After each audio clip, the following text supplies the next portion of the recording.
tap, tap, tap, tap, tap on my phone. Anyways. I'm just going to tap this stupid comment. Send.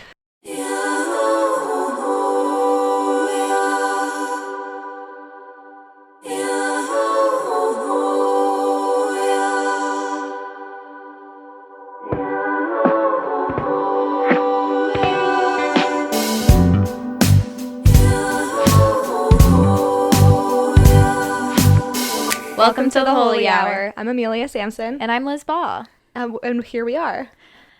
I just don't know why I panic every single time we do this. Yeah, you just start talking and I'm like, what, she's going to say something? Because like quiet makes me so uncomfy. It always has. Even as a kid, it was just like, I have to fill the silence. Mm-hmm. And then like if I'm watching a recording of me talking to someone, the silence is so much shorter than I remember it being. Like silence scares me a lot. That's it feels how like an eternity. I can relate to that. So I figured we could just dive right in. We have a lot to talk about. Yeah. Let me plug our socials first so you don't have to drop it into the beginning of the episode. Love that. Follow I love us that on for us. TikTok, Instagram, and Twitter at The Holy Hour. Email us your spicy stories. hoelyhourpodcast@gmail.com. Join our Discord. Join our Patreon for early access and ad-free episodes, and eventually some more fun shit. Does that about cover it? Yeah. Do you want to plug your personal? Oh, yeah, we do that now. I'm at Amelia Sampson on literally every platform, love. I'm jealous. I want that. One day. I want it all to be the same thing. You can buy it off of people. I'm not there yet. You will be. I am Liz T. Ball on Twitter and Liz Ball So Hard on Instagram and TikTok. I love that. And that's that. Do you want to have Liz T. Ball on everything or Liz Ball So Hard? I think Liz Ball So Hard. I don't know why. I don't want to let that go. Heard. Which is so annoying of me, but I can't let it go. We're going to jump right in, and I am going to read you something I saw on Twitter this morning. Oh my god. We have so much shit to read to each other. I'm so excited. I also need to get a new phone because it's been ghost scrolling nonstop. Oh, I hate that. Also, it's like 6 years old. Yeah, it's time, Liz. I just don't want to go to the store. You don't have to. They deliver it to your house now. Okay. I'll do that. Somebody from AT&T came in and like set up my phone for me in my house.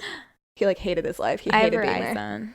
I'm pretty sure Verizon does the same thing because they're all like competing with each other. Anyway, continue. All right. So when I saw this, someone tweeted it and she said it's 9 a.m. So there's no other context with this text message, so I don't know if someone like a friend sent it to her or someone actually like sent it to her on Instagram or something. Okay. But it says, looking for a female roommate to pay $0 rent. I will not charge you money, but I will be sharing my bed with you as the other room is being used by my parents. They are aware of this arrangement as I have done this before, but it has not worked out for reasons I rather not say on here. I will expect hugs at least 5 times a day and cuddles at least 2 times a day for at least 10 minutes each. You will not be dating any other men during this arrangement. You will have no male friends either. You may have female friends and they may visit if they like. You will also be required to make me meals 3 times a day. Physical requirements are as stated. Must be shorter than 5'5", weigh no more than 170 pounds, Caucasian or Asian only, Republican, no tattoos, no vegans, no smoking/vaping, Marijuana, he spelled it Marrywania. What was he trying to say? Marijuana. Oh. Wow. And you must shave legs and underarms. I am 44 male, 390 pounds, last time I checked, 5'6". Please contact me if you would like this arrangement. There is no way that's real. One comment was like, the comments were just like, that man is very short and very round. Yeah. I mean, that's what made me feel like it's not real. I mean, the whole thing was a mess, but then like the last, his measurements don't quite compute. I've definitely seen things posted like a roommate wanted ad like that on like, someone took a picture of it and it was like an ad on the street. That is fucking ridiculous. From top to bottom, that was ridiculous. Yeah. Like, the other room is occupied by my parents, and like, then he's also 44. Yeah, this person just wants a sex doll mommy. That was art. What you just read to me was art. I'm sure some people are like, you know what, I might do this because I can't afford rent. But that person specific requirements. Well, Well, in the amount of requirements, you wouldn't be able to have a full-time job. No.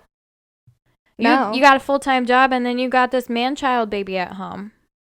How are you going to take care of that? Many. I want to see the original posting, because was that in the form of a text? Yeah. I want to see the original posting so bad. I looked through the comments because I was like, I need some context here. And there's no context. Of course. Oh my God. Wow. What an enigma. What kind of offer would you take up? If like that? Yeah. Like if you paid no rent, mm-hmm. what would your contingencies be? If I didn't pay rent, I would cook. For sure. I would clean, but like not like all the time. Enough once a week. I would clean once a week. I would have to be in a relationship with this person. Because I don't see this working out any other way. I'm not going to take care of anyone unless there's something like romantically and emotionally fulfilling in it for me. In this scenario, I'm like a stay-at-home dog mom. Mm-hmm. Trophy wife. Yeah, I like that. PTA mom. Trophy wife. You could be my mom. Okay. Sick. I'll pay rent. Lit. Okay. Love that. Love that for us. So this could work. If we lived together, I think, would I be the mom? Yes. 100%. I'm like, would I be the mom? And then you would be the cat. We're playing house in this scenario. No, whenever I would play house when I was in preschool. Can I be the dog? I always wanted to be the dog. Doesn't that track? It makes so much sense. When I played house, I always wanted to be, I think, the older sister. That also tracks. Already what I was. I don't want to be the mom. I was already a dog. I'm like, I want to continue bossing everyone around. So that seems like... Speaking of bossing around, I told Amelia this earlier, but Mr. Liz took me skiing this weekend and bullied me into going off a few jumps. Y'all, you should see the fucking video of her going off these jumps, though. This girl, I'm so impressed. It felt a lot cooler when I was doing it. No, it looks very, very cool. Oh, thank you. No, it really does. I can't keep my balance on solid land. But I told my mom about it, and she was like, your relationship is so interesting to me because you don't ever let anyone tell you what to do, but like you listen to him. So I think she's like, oh, this is a good relationship because Elizabeth doesn't listen to anyone. Do you think that a part of that? I don't think that a part of it is actually this, but it's like the sub-dom dynamic. Probably a little bit, but I wish you had seen me in other relationships. Would you? I wouldn't say I was like, I definitely am a better person now. I was not like a very good girlfriend in the past, I don't think, but we all learn. I just did not like want to do anything anyone told me to do that I just don't want to do. They were also not very good to you. That's usually why. Here's a story that I want your reaction to. I'm so excited. A 20-year-old man was left in intensive care after a freak accident happened while he was masturbating. The Swiss patient, who remains unnamed, presumably out of embarrassment, suffered a rare lung injury, usually caused by rigorous exercise or violent coughing. Geez, the guy really went at it. He was hospitalized for 3 days and spent a night in the ICU as the air had escaped from his lung and became lodged in his rib cage. According to the case... his lung was lodged in his rib cage? Air had escaped from his lung. There was like a tear. Yeah. Oh, what? Okay. According to the case report in the journal Radiology Case Reports, the patient took himself to A&E after experiencing breathlessness and chest pain while he was performing the act in his bed. When he arrived at the hospital, it was clear he had really done a number on himself. His face was swollen and crunching noises were coming from his neck down to his arms. The doctors diagnosed him with spontaneous SPM for short, which is the leakage of air from the lung to his ribs. The case is the first to be caused by masturbation. However, it has been noted before during sex. Bet that makes the lad feel even better. That's horrible. That sounds painful as fuck. I'm like, was there any like auto asphyxiation involved? You would like that would make sense. But how are you breathing that hard when you're masturbating? Just like rigorous exercise. Like I need to know like if this guy had like pre-existing conditions or if this is something that like everybody needs to be afraid I have a lot of questions. How hard do you have to be masturbating to pop a lung? Well, and like was he like how many times had he already masturbated that day? Yeah, that's a good question. You know, Destroy Dick December kind of shit. is this Destroy Dick December business where he was trying to do a challenge and we have to like go on Snopes to disprove that people die from doing that? Oh my god. Like, I cannot imagine how embarrassing that must have been. I feel like if it was like an auto asphyxiation thing, that would make more sense. it would, and but I feel it would like also make more sense if he didn't want to say that. You think so? Even though they don't like, know. I feel like if I was in the hospital because I masturbated too hard, I would be like, but I was suffocating myself. Like, that would kind of like you would ease need the to blow know a that. little bit. I think that would make it. It's like, well, at least it was some kinky shit. Yeah, right. It wasn't just like going to town too hard on myself. Yeah. Fucking bananas. I guess, like, I've never really... Have you watched a guy masturbate? Because I haven't. Yeah, I've actually watched a lot of, like masturbation porn. Like, some one-on-one business. Yeah, because I'm, like, big into, like, the dirty talk. Is that... Okay, so they're not, like, panting when they're masturbating. There's parts... yeah, they are. But, like, so hard that they would pop a lung? No. Like, I'm thinking about the workout I did before I came over, and, like, that was really fucking hard. And you didn't pop a lung? No. So... I feel like maybe I would, because I haven't worked out in so long. Maybe this guy had asthma. Maybe. I don't know. Like, there's some stuff I feel like we need to know. But, like, the crunching sound from his neck to his... like, that's confusing. What crunching? Well, if he had crunching sounds, maybe there's some auto asphyxiation involved. I don't know. There might have been. Maybe he was like, that's too crazy and I can't tell people about that. Maybe. I don't know. Honestly, I'm glad he's okay so we can laugh about it. I bet this is one of those things he's going to look back on and laugh. And also the fact that he gets to stay anonymous, too, is probably, like... I mean, it's a medical thing. Can they just, like... Yeah. Shit, like, people can just report on that on the news? Yeah. If it's anonymous. Because there's no HIPAA, like, compliance issues. When there's no, like, age or anything like that. Any identifying. That's crazy. Well, I mean, he's 20, but there's no, like, identifying criteria. Yeah, dude. So that's that. I saved that in my notes. I was like, I have to read this. I've never heard of anything Where like that. did you find that? Lad Bible. It popped up on... What is Lad Bible? It's it's on Instagram? Mm-hmm. It's like a UK, like, entertainment, like, news source. For the lads? So someone sent me this story of his friend went on a very bad date. And this is actually probably the worst thing I've read. I'm excited. So this is the text that she sent him.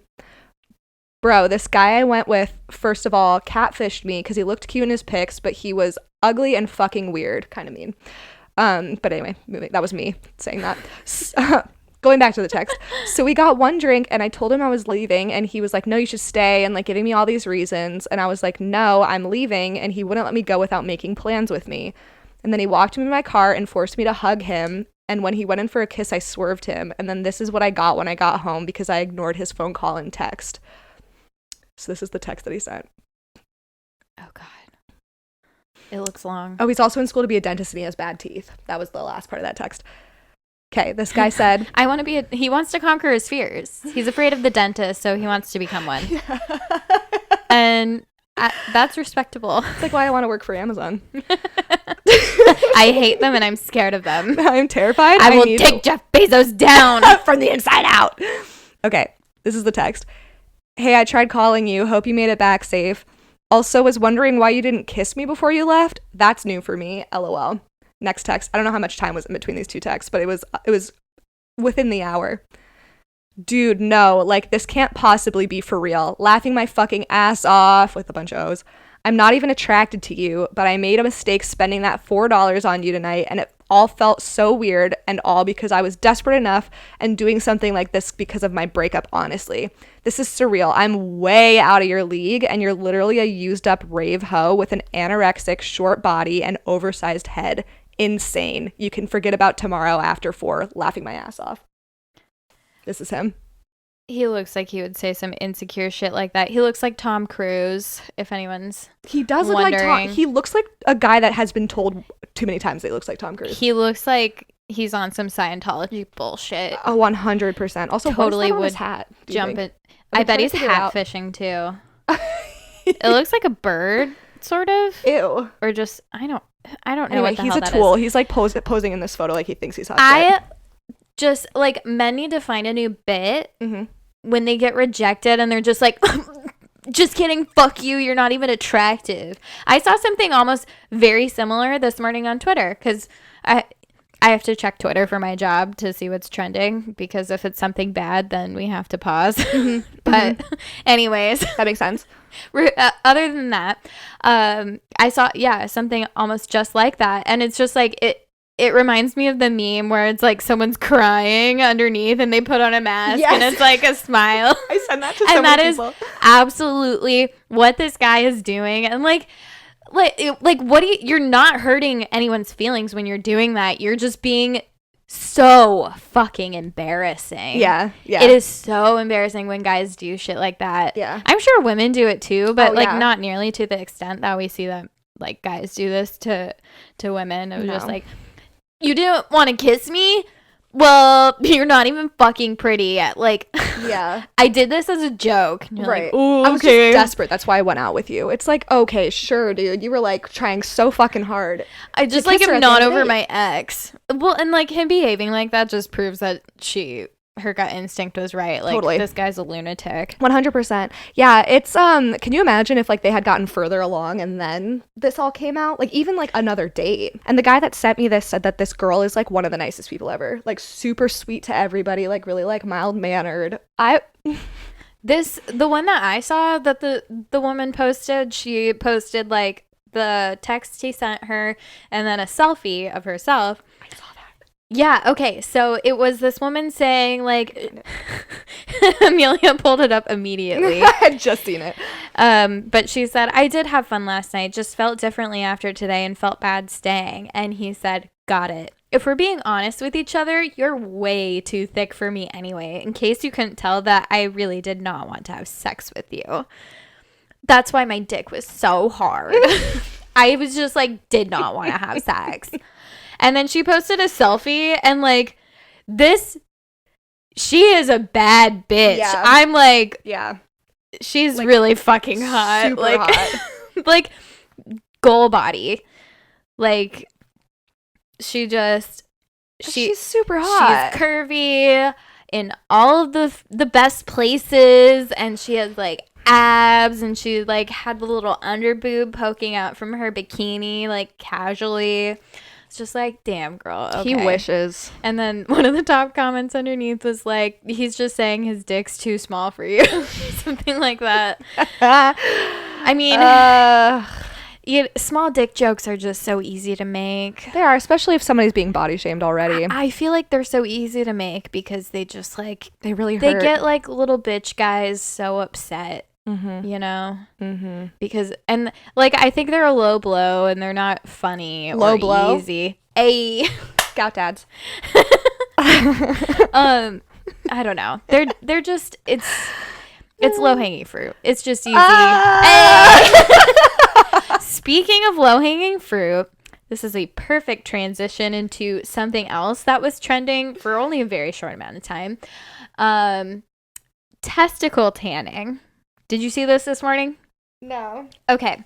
So this health fitness expert was featured on Tucker Carlson recommending that men sun their balls because supposedly it heightens your testosterone.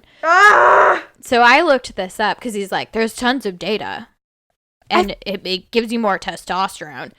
I feel like Fox News is like begging for people to not take them seriously. A urologist was like, there's no data.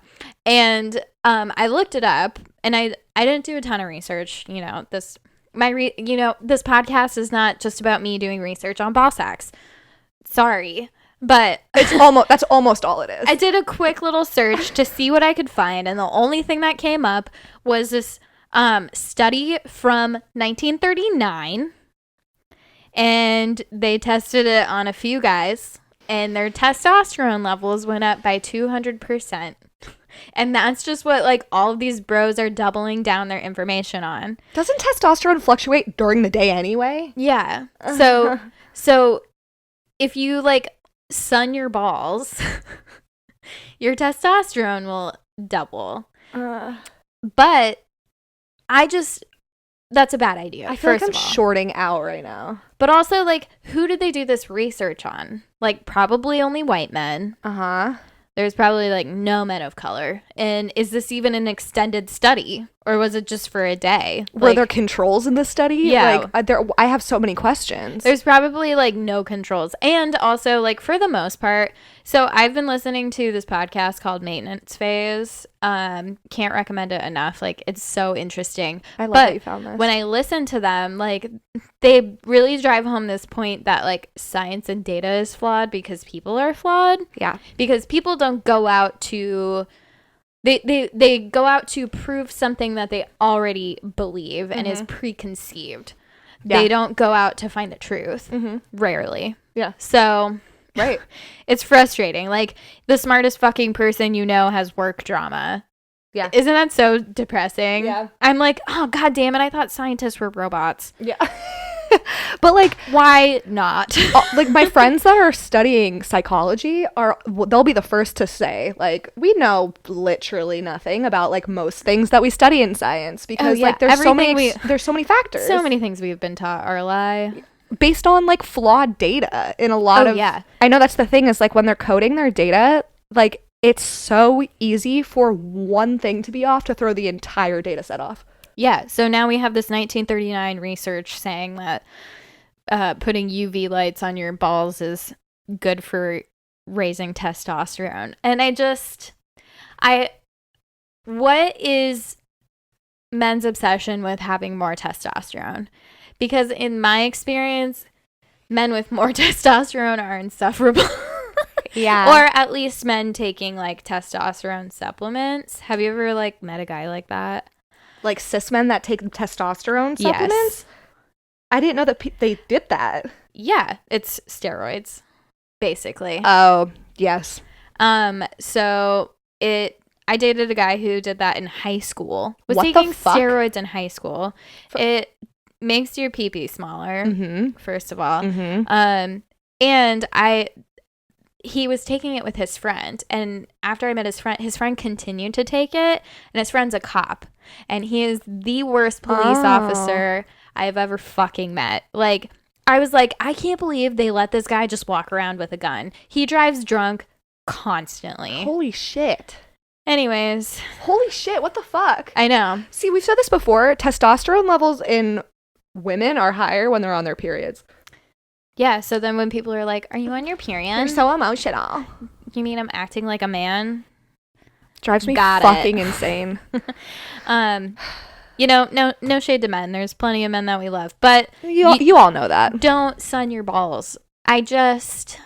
Y'all are perfect just the way you are. You don't need more testosterone, chill. Everyone needs vitamin Unless D. you have an imbalance. If you feel like you are lacking in some sort of something, a hormone, a vitamin, anything, go to the doctor before you fucking go into a tanning bed and just sun your balls.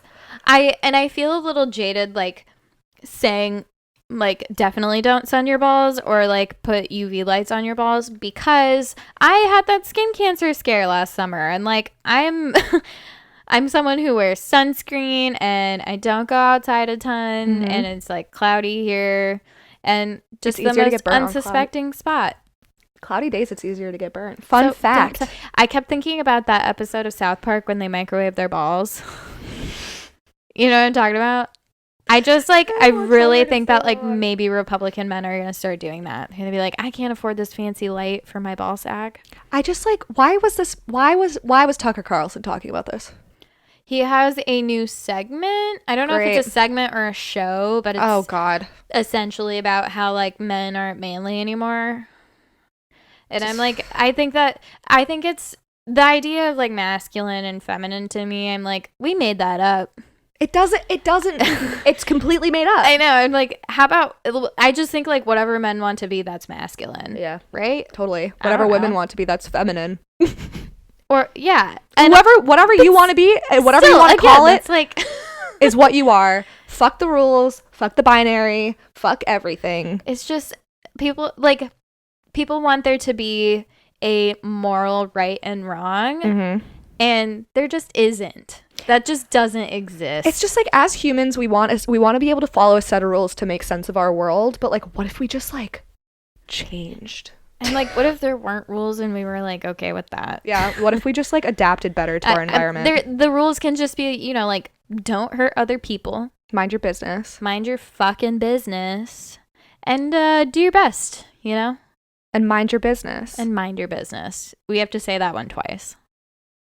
Mind your business. It's so important. It's so fucking annoying. It's just like people care way too much about what other people are doing.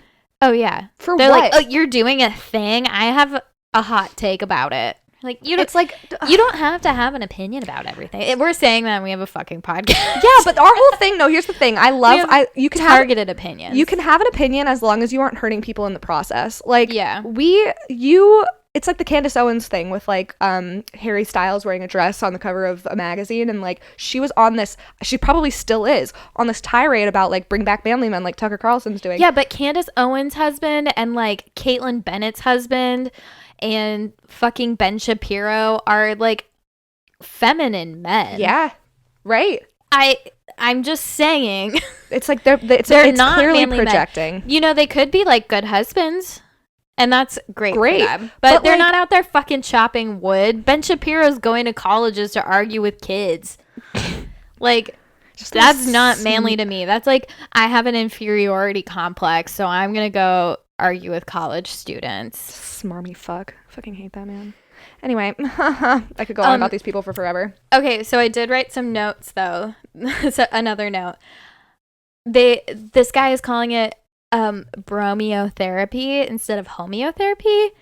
So it's just like making I'm sick of like this like biohacking bullshit. Like, these are just people who are making shit up. This is bromiotherapy. Oh my god. Like, just try regular therapy first and we'll go from there. Men will do anything but just go get talk therapy. Men will sun their balls before getting therapy. Oh my god. It's just really crazy. What has this planet become? Okay. Did you write more notes about that? No, that was it. Okay.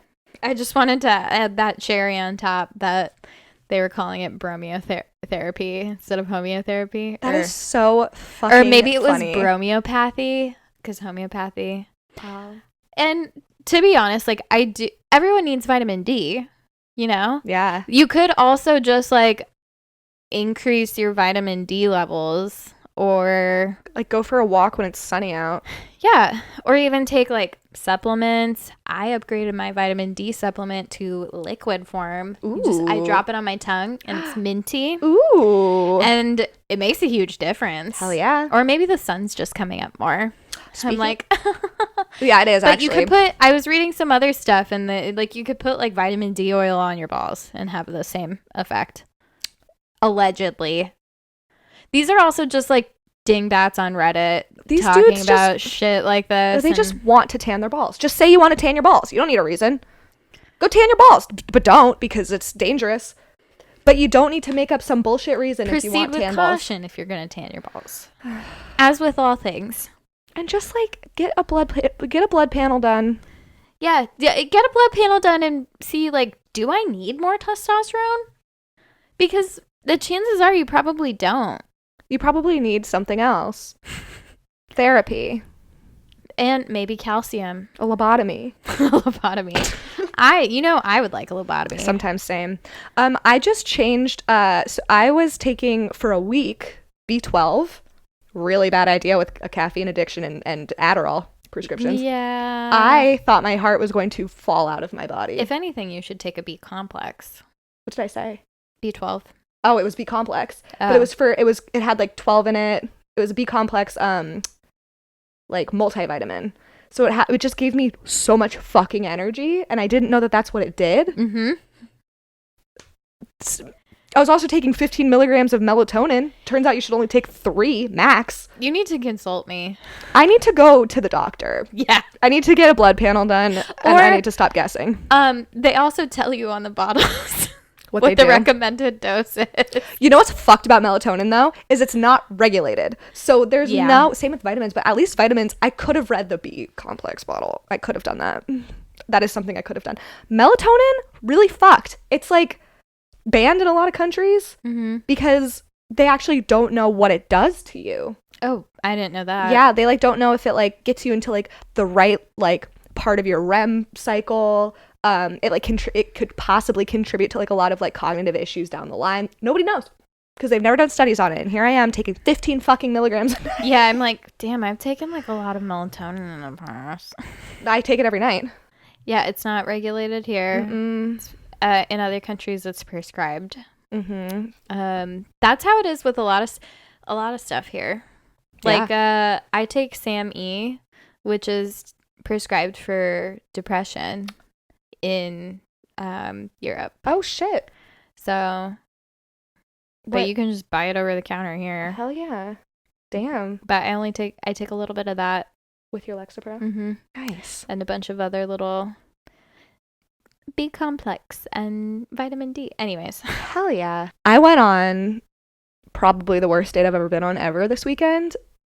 And Amelia was live tweeting and live texting me the entire time. I have never been. Me and Mr. Liz were both on edge. I've never felt more disrespected on a first date. I was disrespected on your behalf as well, and I wasn't even there. So this man is a musician. Boo.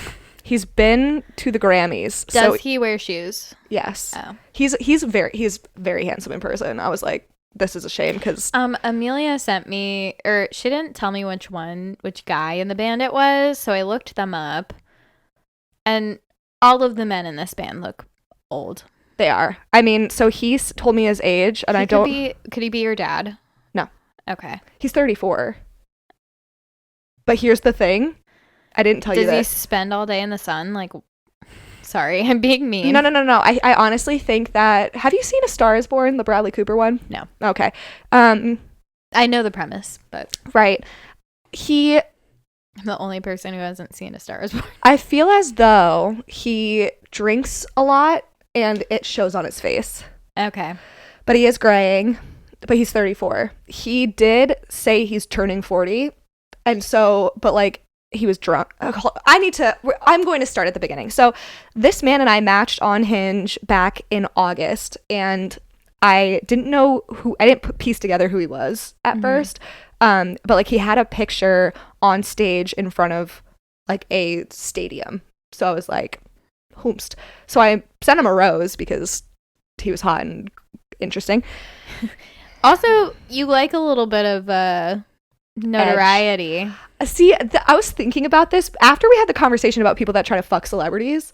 I was like, and I said maybe what it is that it's like attractive for somebody to like chase a passion and make a job out of it. I think that's what's so attractive to me about it is like people that like dedicate their whole lives. It's hard to be successful at something like that. Totally. And it's just so hot to me. I don't know.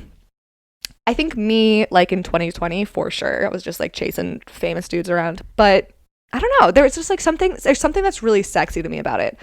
So we matched. He was like, I'm only here for a few days. He lives in LA, but he's from here originally. Okay. Well, he's from LA originally, but he lived here for like years and years and years. And that's where the band started. And so last Wednesday or Thursday, he texted me. He's like, hey, I'm in town. Are you free this weekend? And I was like, oh, fuck yeah. So he sent me his number. And then I texted him and I was like, can you follow me on Instagram so I know you're not a catfish? And then he did. And I was like, oh, okay. So this is like, he's like actually him. And we made a plan to hang out and it was going to be 8 p.m. on Saturday. The fact that I gave this man a Saturday slot, I don't give dudes that I've been dating for months weekend slots. Amelia's Saturday slot is hard to get into. Prime real estate. Yeah. For this exact reason, because I'm constantly disappointed by men. So, and then I feel pissed that I've wasted my Saturday and Friday too. But in this case, Saturday. So we made a plan to meet up at a bar, and he texted me at 6 a.m. on Saturday and was like, hey, like, let's figure out like timing plan. Like, where do you want to meet? Da, da, da. And I was like, oh, he's like serious. So we figured everything out. 7:30 rolls around and he tells me that he's at a different bar, but it's just like right down the street from the original bar. And he was like, I'll meet you where we talked about, but this is where I am right now. And I was like, well, if you want to stay where you are, you can just go I'll just meet you there. And he was like, he never answered. Okay. So I just like roll up to the bar and he is standing outside. The one that he was already at? Yeah. Okay. Standing outside smoking a cigarette, talking to two people. And I saw him and kind of like got into like his field of vision. To be honest, if someone was smoking a cigarette in front of me, I'd be like repulsed. Yeah, it's fucking disgusting. I say that, but when Mr. Liz was smoking a cigarette, or like when we were on summer vacation, I was like, he looks so hot. There's something. There's a caveat to it. I think it just depends on if I know them personally. Like, well, if it's a first date, this is like, I'm trying to gauge what's going on, what your deal is, and if I pull up and you're outside smoking a cigarette and you haven't texted me back, like, yeah, talking to two people that were pretty rude, by the way. But I left out an important part of the fucking story. He texted when he said that he was at this place. He also told me that he was tipsy, and I was like, okay, well, slow down so I can catch up. Tipsy in my mind is just like a little loose. Yeah, like a nice little buzz. Yeah, I'm like, okay, that's totally fine. Thank you for warning me. I roll up to this place and I say hey to him, and he doesn't know who I am. Just like, oh my God. He was like, you know when like somebody says hi to you and you're like, hey, you, like, yeah, oh God, this person like clearly knows who I am. Like, I don't know who they are. That was kind of like the vibe.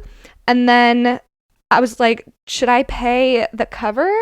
And the two people were like, there's no cover. Like, really rude. And I knew that there was because I had looked, and I was like, okay. So I go inside and the door guy is like, hey, you buying a ticket? I'm like, I guess so.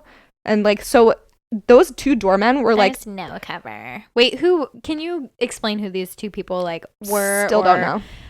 What they look like? They looked like they were in like the music scene. Were they two guys? It was a girl and a guy. The girl had like straight across bangs and like blonde hair, and she was wearing like circle sunglasses, and she was just like, she looked like she looked like she could have been in a band. Like, that was kind of her vibe. And then the guy she was with was just kind of like greasy.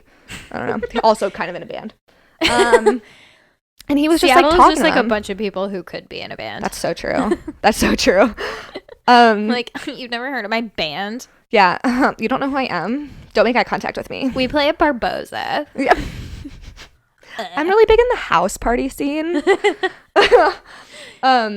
So I went inside, paid the $15 cover, got a drink. $15? What the fuck are people doing? I'm sorry. I don't know. And I sat at a table right by the door. Cover. I'm like, oh my God. Well, so it was a show at this place. Yeah. Like an acoustic show, which ended up being really great, but like, hello? But he didn't have to pay because he's who he is. And like, I guess this band like met at this bar, and they came up on the scene at this bar, so he got in for free. Which is why he didn't think that there was a cover. I don't fucking know. So I'm sitting at this, I open up a tab. The two guys at the door and the bartender are both like watching me they're all watching me because I look confused and lost. Yeah. And so 15 minutes pass, I'm sitting at this table texting Liz, telling her like what the fuck is going on. 15 minutes after I sit down, he blows past me. He comes from outside, blows past me, and walks toward the bathrooms. But like, to puke? Maybe. But also the bathrooms are like by the stage. You have to pass the stage to go to the bathrooms. So I didn't know if he was like talking to people up there or if he went to the bathroom, but he was gone for another 15. And I said to Liz, if he's not back by 8:30, I'm just up and leaving. Mm-hmm. And then 8:29 rolls around, and I see him stumbling up to the table. I'm like, fuck. God damn it. He walks up to the table, and he's just like fucked up, like looking through me fucked up. Did you have to remind him? So when you first saw him, did you have to like remind him like who I was? Yeah. No, I was just like, you're like, I'm Amelia. Yeah, you invited me here. We're supposed to be on a date. We're on a date right now. Yeah, and you're ghosting me while on the date. I've never been left sitting at a table like that ever in my life. Not even on like a 5th, 6th, 7th date. First date.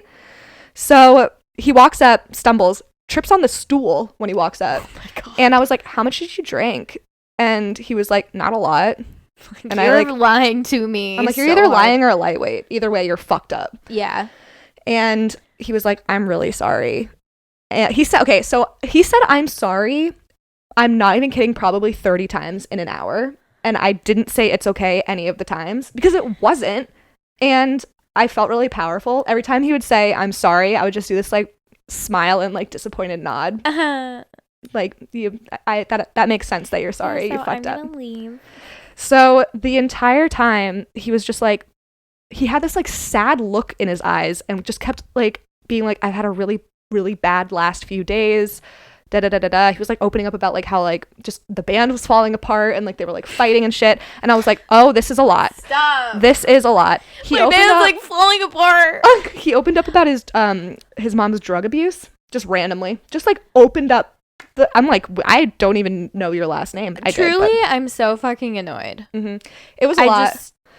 He's treating a complete stranger like a therapy dumping ground after being so rude and disrespectful to you. Yeah. And like I was like, do you let shit get to you like this often? And he was like, yeah. I'm like, oh, okay. Like I was like shaming him to his face, and he wasn't. So every time I would not say anything, there would just be silence, and then nobody would say anything. So I was like interviewing him this entire date. So after an hour passes, I'm like, well, that's my time. So you're like a therapist. You really are like your therapist. Yeah. Well, I think this is a good place to end. Yeah. Just I'll send you the copay. And I'll see you in a week. The copay should have been the cover for the fucking show that I went to. Yeah. This drunk ass. That's about a therapy copay. I think so. I think it makes sense. So I tell him that I'm leaving. I get up to leave. And he's like sitting next to me, like in this booth. So he has to get up, and he won't.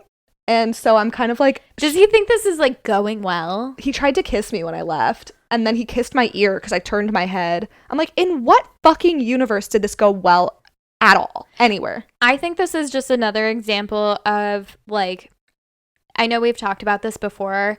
Like when people share a lot about themselves with you, they feel very connected.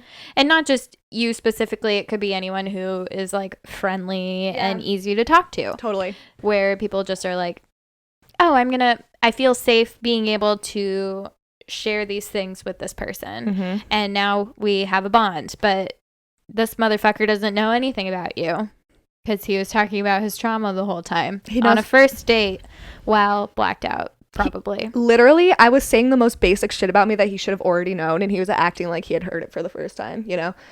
And then I left. I got a text from him like 20 minutes later, and he was like, again, I'm really sorry. I'm like, yeah, wish the night could have gone on longer under different circumstances. And he texted me back, well, it's not too late. Like, I was going to go back. No, like, I think he is used to being able to get away with That's what I shit, was saying, too. especially in LA. And especially, like, being in a band with, like, he's the only single one in the band. And the group has, like, a good amount of notoriety. I wonder how much of the band falling apart is because of him being an alcoholic and being a dick. Maybe. God, who fucking knows? But you know what's kind of poetic about this, and why I really wanted it to go well, was they played on my campus in college, and I went with my ex, and we were there with a girl that, like, I knew he had feelings for. That makes a lot of sense, though, why there's kind of, like, why you didn't just leave. Because when you were waiting for him, when he, like, maybe wandered off into the bathroom or something... Yeah. Mr. Liz he was constantly checking in. He was like, what's Amelia saying now? I'm like, oh, she hasn't texted back yet. And then, but when you were like, I'm going to wait until 8:30, he was like, that is entirely too generous. Tell her to just come hang out with us. It was too generous, but I really wanted to make this work. You really did. Which sucks. I was like, but also sometimes you just gotta like do things for the story. That's exactly right. And I know that sounds stupid. Obviously, trust your gut in this if you're gonna do something for the story. But like, come on, it's interesting. Yeah, I agree. I don't do things for this. Like even before the podcast, I was just doing things for the experience. Yeah. I'm like, okay, well, if this goes bad, it's going to be funny to talk about. Right. And I mean, like, now I have a new worst date story. He was a really bad date. He was supposed to be leaving tonight, like around right now, because he had a radio interview, which is why he was here. And they ended up cutting his part of the interview, which I don't think he ever had a radio interview. I need to look online to see if they even got interviewed by the station, because he ended up changing his flight to last night and left. So he was only here for 24 hours, literally.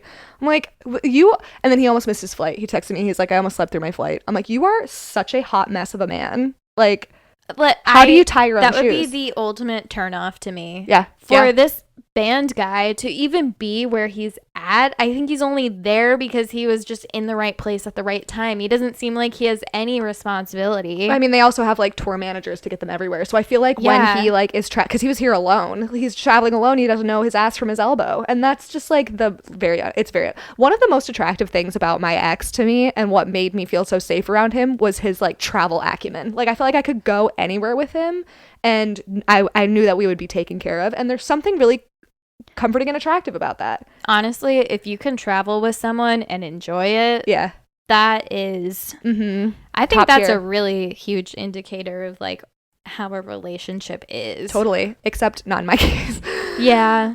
But it was good for a little while. It was no, you're right. I won't, and as much as I hate your ex, we can't say that all of it was bad. Some stuff was not good. It was a very good relationship when it was good, but it's still, it doesn't make him uncheat on you.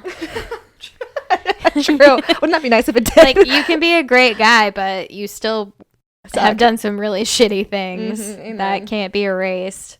So yeah, that was my date this weekend. That is I set a rule last week that I wouldn't talk about a guy unless I've went on 3 dates with him, but I'm not going on 3 dates with this one. I'm going on a date with the bartender that came up to me on my date on Tuesday. Tomorrow. Oh wait, you should talk about that real quick. Okay, that is a really quick story. Just because that's like such a fun like hot girl moment. Yeah, so I was on a date, the one that I was talking about last week, that the roommate of 2 of my friends, and he went to the bathroom, and I had already told the bartender that he looked familiar, and we were like trying to figure out where we know each other from, and he was like, do you go to my climbing gym? I'm like, bitch, this body doesn't climb. I just think it's so funny whenever anyone thinks I do anything active. Anyway, that was like the saddest thing I've ever said. But so I went, when the guy I was on the date with went to the bathroom, I went up to the bartender to get another drink, and he was like, did you figure out where you know me from? And he was cute. He's a cutie. He is a cutie. And he like also really intense eye contact. So, and I love that shit. And I was like, no, but I'm guessing like the dating apps. And when I said that, he said, have we matched on Hinge? Like at the same time. So we're like, that's probably how we know each other. And he was like, are you on a first date right now? And I was like, yeah. And he was like, well, he seems boring. Do you want my card? Like, what a fucking power play. I was like, okay. Like, this is hot. Sure. I have his card right here, actually. Ooh. So I texted him later that night, and I was like, was that the first time you've ever ruined a date? He was like, yeah, was that the first time you've ever had the bartender come up to you on a date? Oh yeah, we were looking at his he's pretty talented. his stuff. He's an artist. So anyway, that's tomorrow. When you said that he was an oil painter, Mr. Liz and I looked at each other. We were like, okay. I'll let you know how it goes. We're going out at 8 tomorrow. That sounds fun. Yeah, it'll be an experience. Well, it sounds fun because he seems like interesting. Like, yeah, totally. I mean, he seems confident, and he has a dog. Man. Ooh. Yeah, and you know how I feel about dog dads. Yeah, a lot of guys have dogs, so I don't want to. I know. As long as on his profile, but none of them talk to he me. He didn't say, "I'll never love you as much as I love my dog." Well, he said, like, oh no, I've met the one when my dog likes you or something like that. He did lead with dog knowledge. It's a really cute dog, though. It's a rescue. Anyway, I love a dog dad, and no dog dads talk to me. So I don't know what that's about. But now I'm going on a date with one. Maybe his nickname will be Dog Dad. That's a good nickname. Yeah. Okay, cool. Well, he got a nickname already. Call him Dog Papa. Dog Papa. Puppy Papa. Dog Dad is better, but you can call him whatever you want. Papa. That's the date that I'm going on. My roster is getting packed out. I'm a little tired. And I'm still seeing the poet, who I fucking adore. Let's move on. Thank you. That's my update. That was really fun. That was thrilling. It was riveting, even. This is fun now that I'm a free agent again. I have stories. I want to watch that scene in like a TV show or a movie. Which one? Your Bad Date. Dog Dad. Oh, and the Dog Dad moment. I felt like I was in a sitcom. I was sitting at the table. I'm like, I can't believe this is happening to me. I couldn't believe it was happening, just in general. So annoying. I mean, like, I don't know. People go on awful dates all the time, and it's shocking to me. Yes. Because I'm just like, wow. Yeah. Wow. It's people actually behave like that? Mm-mm. Yeah. Not today, well, Satan. Because for the most part, we all have a level of self-awareness where we're like, yeah, this is acceptable behavior and it's polite and respectful. And then some people just don't have that threshold, and it's always shocking. Yeah, just goes right out the window. Yeah, because majority of us do have that. Oh my God, Liz. It was so disappointing. I was so excited. I shaved everything.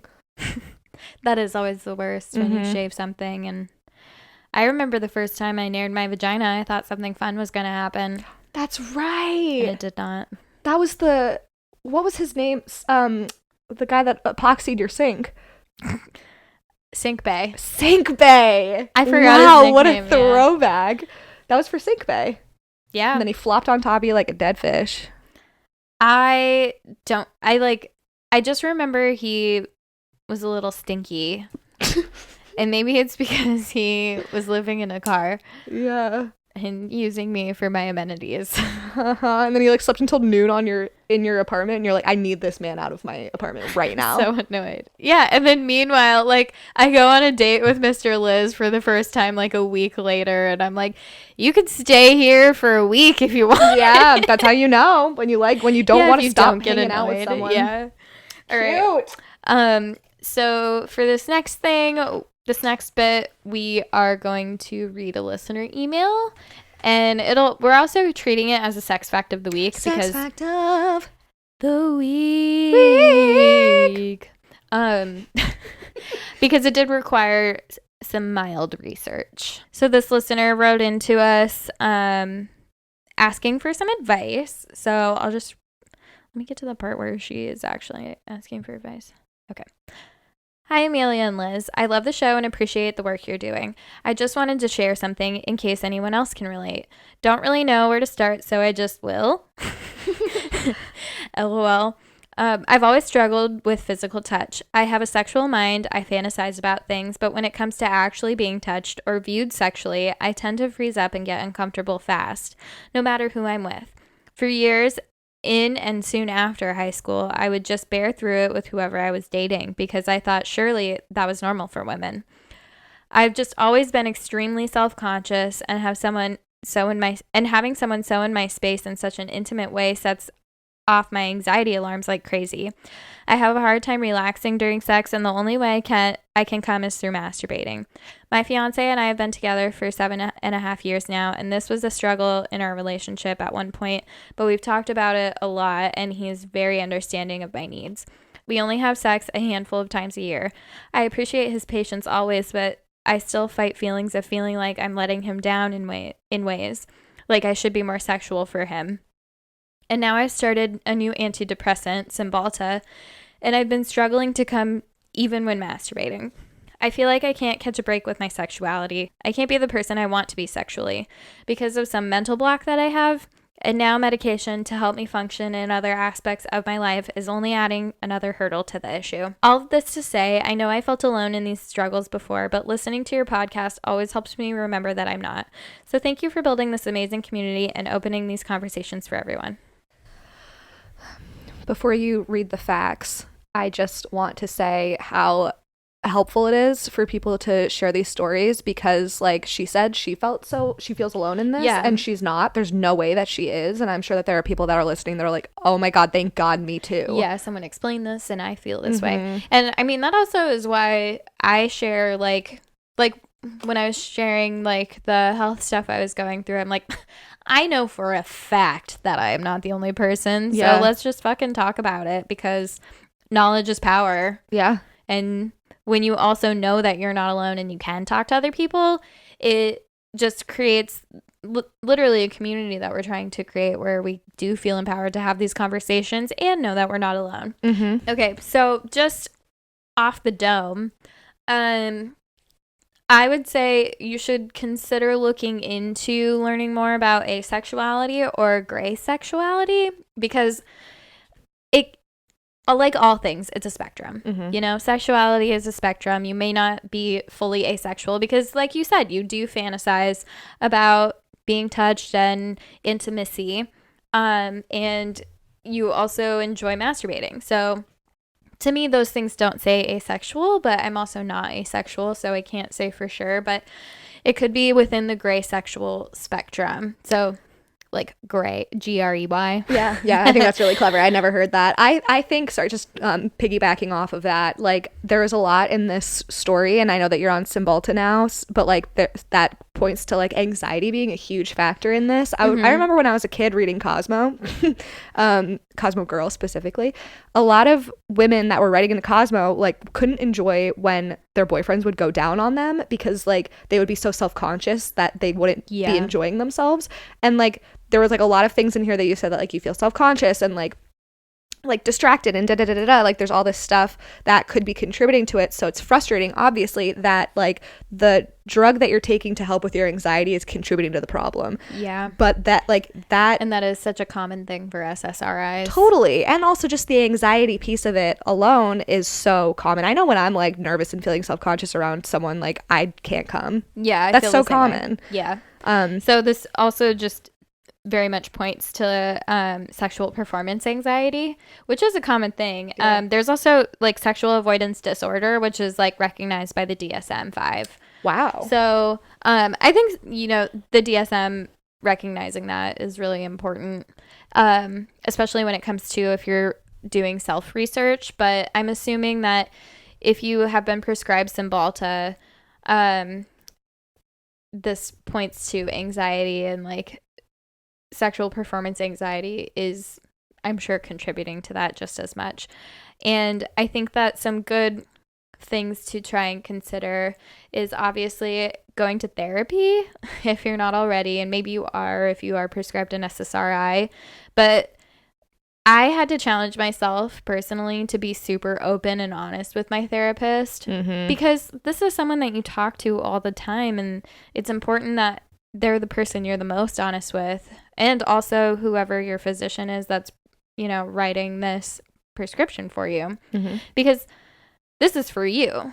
And I mean that in that I was watching, this is kind of a little bit of a tangent, but I was watching this woman on TikTok.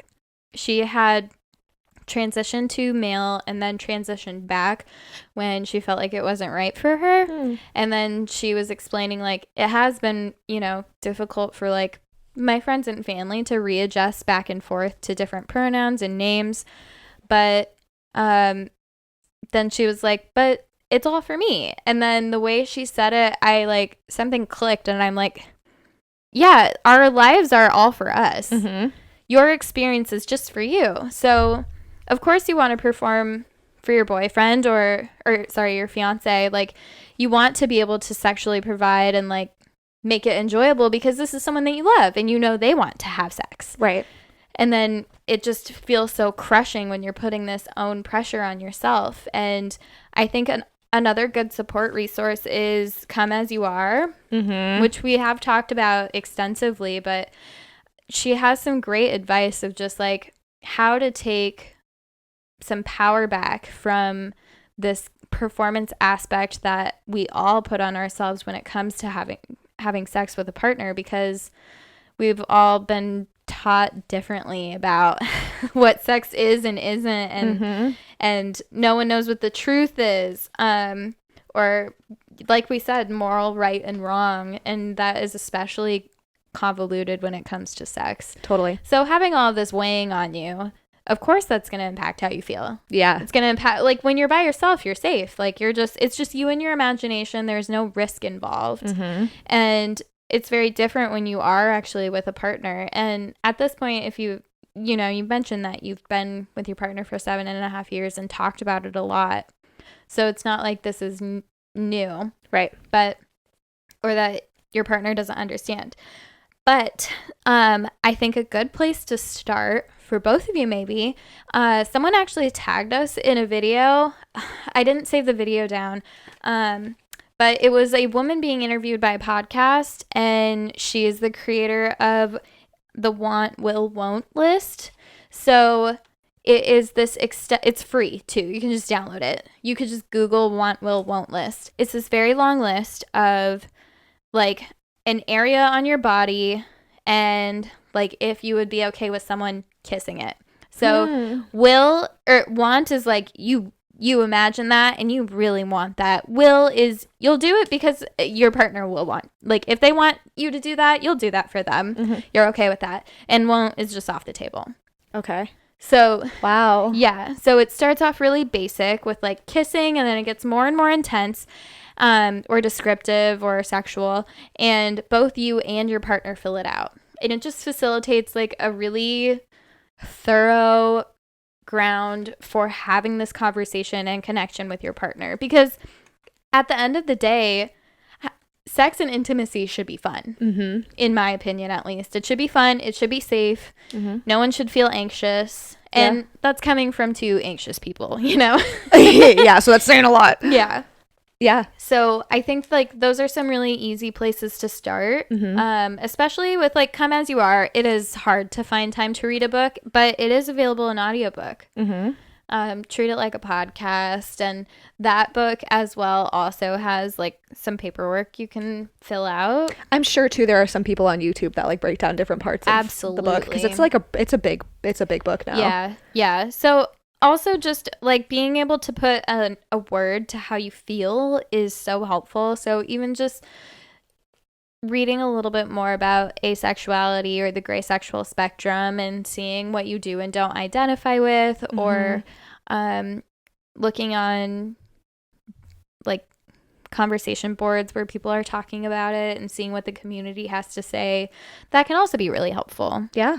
And like there also isn't anything wrong with being asexual or gray sexual, because that also doesn't mean that you won't have sex or ever enjoy it. Right. It's just there's not the desire to have it. Yeah, absolutely. And like, I mean, there are so many things in this that point to, like I was saying before, like that not being the case, and still if it is the case, that's fine. Yeah. But like the good news is that you're not the only person that has dealt with this, specifically like from the SSRI and SNRI standpoint. I think SNRIs are better for sex drives. Yeah. But the good news about that is that it is like the number one side effect of SSRIs. And so there are ways that your doctor can help you figure out like a balance, or introducing like another pill. Like some people will take like Lexapro and Wellbutrin together to like help with their sex drive. I've heard tons of people say amazing things about Wellbutrin, and like they take Wellbutrin with whatever other SSRI they have, because I've seen commonly people saying like, you know, Prozac, Lexapro, whatever, they don't have a sex drive on that, but on Wellbutrin, it's the polar opposite. It's like the floodgates are open. Yeah. So there's probably a combination out there that works for you, and like finding the right medication for yourself is so frustrating. It really is. But once you figure it out, it's better to just like take the time to figure it out now, because then once you do, you're like, oh, I'm finally done. Yeah. I don't recognize myself pre-Prozac. I upped my Prozac dose by 5 milligrams a couple of weeks ago, and I feel entirely brand new. Like the how our brains react to these things is scary and amazing. Like it's the smallest little bit helps a ton. So there are ways for you to even this out. At least like, you know, the second part of your email, I know that this has been a problem like pre-SSRIs, but like if it really is truly an anxiety problem and all that it's going to take is some medication to help, then like that medication should be serving you in a way that you're hoping that it does. Like it shouldn't be contributing to the problem, and there are ways to get around that. So like my advice would be patient with yourself, give yourself grace, and talk to your doctor, because that's why they're there. Yeah.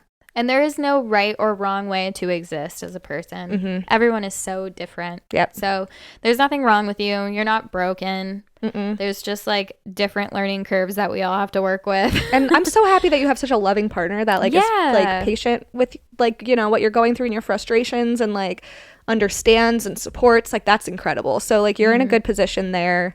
Not like, you know that you're doing this for yourself. Yeah. And maybe trying to change your mindset in the long term might be helpful as well, of like remembering like sex isn't just for your partner, it's for you. Amen. Yeah, sex is for us. Yes. It's amen. That is the good word. We are closing the orgasm gap. It's fucking closed. Fucking closed. Ay. I needed another pun before we closed out. Well, shall we? We shall. Thank you so much for listening. And we love you, our children. That was pretty good.